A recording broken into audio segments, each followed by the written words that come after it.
तो क्रो ने बोला चैलेंज एक्सेप्टेड। हमने बनाया एक ऐसा ऐप।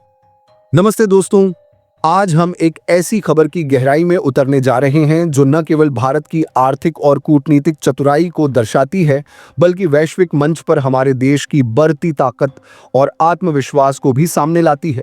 कल्पना कीजिए, एक ऐसा देश जो कभी वैश्विक अर्थव्यवस्था में हाशिए पर था, आज दुनिया की सबसे बड़ी महाशक्ति अमेरिका को सीधी चुनौती दे रहा है। जी हाँ, हम बात कर रहे हैं भारत के उस साहसिक और ऐतिहासिक फैसले की जिसमें उसने अमेरिका के साथ अपने व्यापार को 50% तक कम करने का संकेत दिया है। यह कोई छोटा मोटा कदम नहीं, बल्कि एक भू राजनीतिक और आर्थिक भूकंप है जिसने वॉशिंगटन से लेकर बीजिंग, मॉस्को से लेकर ब्रिक्स देशों तक सभी को हिलाकर रख दिया। यह कहानी है भारत की रणनीतिक दूरदर्शिता, आत्मनिर्भरता की नीति और वैश्विक शक्ति संतुलन में एक स्वतंत्र ध्रुव बनने की। तो आइए इस धमाकेदार खबर की पूरी कहानी को तथ्यों, आंकड़ों और गहन विश्लेषण के साथ समझते हैं। अगर आपको लगता है कि भारत का यह कदम दुनिया का नक्शा बदल देगा, तो कमेंट में अपनी राय जरूर शेयर करें। और हाँ, वीडियो को लाइक, शेयर और चैनल को सब्सक्राइब करना न भूलें। चलिए शुरू करते हैं। यह सब जनवरी 2025 में शुरू हुआ, जब डोनाल्ड ट्रंप ने अपनी दूसरी पारी में अमेरिका फर्स्ट नीति को पहले से कहीं ज्यादा आक्रामक बना दिया। यूक्रेन युद्ध के चलते ट्रंप ने रूस को आर्थिक रूप से तोड़ने का ऐलान किया और अब तक के सबसे कठोर प्रतिबंधों की घोषणा की। लेकिन उनका निशाना सिर्फ रूस नहीं था। ट्रंप ने दुनिया के हर उस देश को खुली चेतावनी दी जो रूस के साथ व्यापार कर रहा था। इस चेतावनी की सबसे बड़ी मार पड़ी भारत पर। क्यों? क्योंकि भारत अपनी ऊर्जा जरूरतों का 40% हिस्सा रूस से आयातित सस्ते कच्चे तेल से पूरा करता है।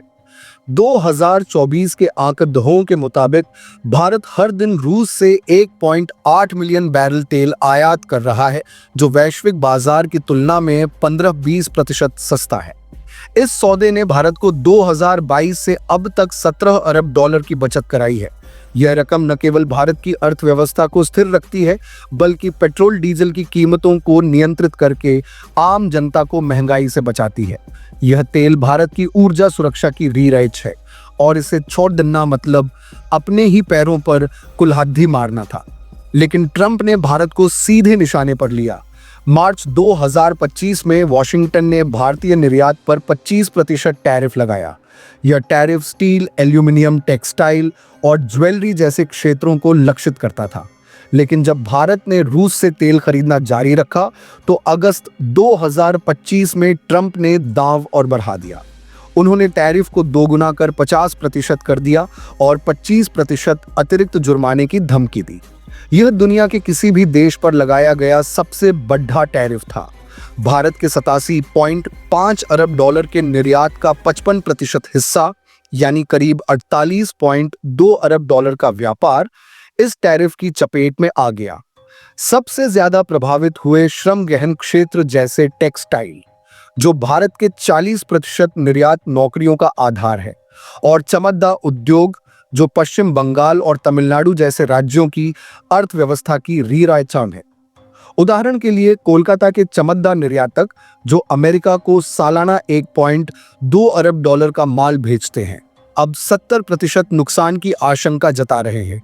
विशेषज्ञों का अनुमान है कि इस टैरिफ से भारत का जीडीपी 0.3-0.5% तक गिर सकता है और निर्यात में 37 अरब डॉलर का नुकसान हो सकता है। इसके अलावा भारतीय रुपए पर भी दबाव बढ़ा।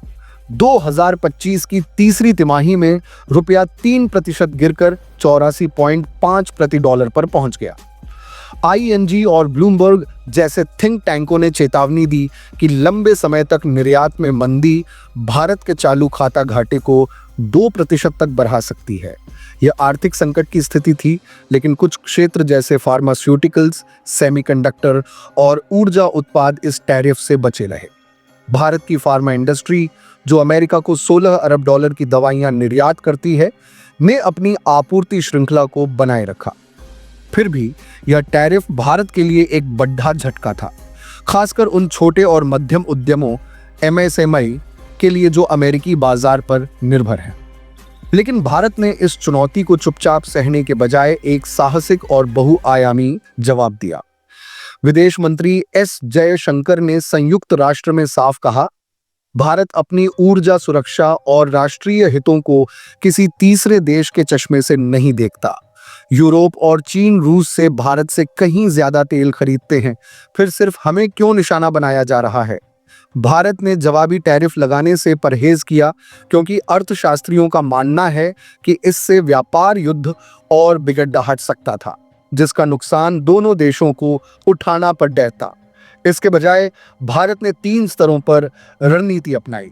पहला, घरेलू अर्थव्यवस्था को मजबूत करने के लिए सरकार ने तुरंत जीएसटी दरों में कटौती की।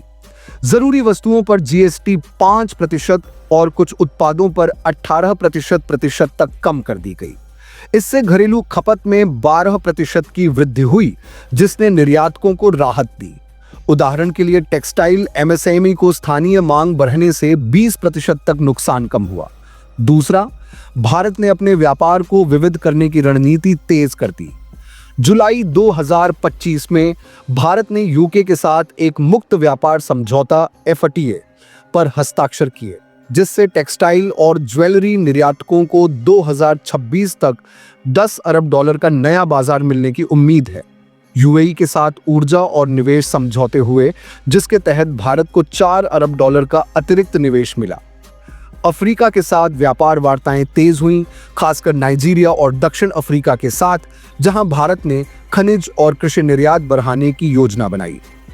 तीसरा, भारत ने यूरोपीय संघ के साथ नई तकनीकी साझेदारियां शुरू की, जैसे सेमीकंडक्टर और हरित ऊर्जा में $2.5 अरब के करार। यह दिखाता है कि भारत लंबे समय से अमेरिका पर निर्भरता कम करने के लिए एक रणनीतिक रोड मैप पर काम कर रहा है। अब बात ब्रिक्स की। ट्रंप ने ब्रिक्स को अमेरिका विरोधी गठबंधन करार दिया और 10% अतिरिक्त टैरिफ की धमकी दी अगर ब्रिक्स देश डॉलर को चुनौती देंगे। लेकिन ब्रिक्स ने एकजुट होकर जवाब दिया। अगस्त 2025 में रियो डी जेनेरो में हुई ब्रिक्स समिट में 11 सदस्य